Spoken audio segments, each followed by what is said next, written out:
अत्यंत महत्त्वाची माहिती, 1500 रुपये पुन्हा आले. हो, हे बघा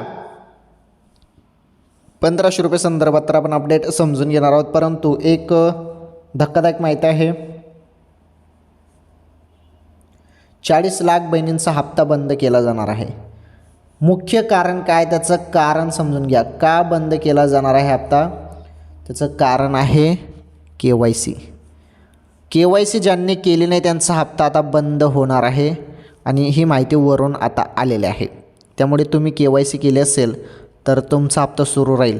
तुम्ही KYC केली नसेल तुमचा हप्ता बंद होईल, हे स्पष्ट आहे. राहिला विषय 1500 रुपयाचा, तर 17वा हप्ता जो आहे ना आपला नोव्हेंबरचा हप्ता, तर तो हप्ता सुरू झाला. लाडक्या बहिणींच्या खात्यामध्ये वाटप सुरू झालेले आहे. चेक करा, मॅसेज पडले आहेत बहिणींना. ओके, ही होती महत्त्वाची खुशखबर.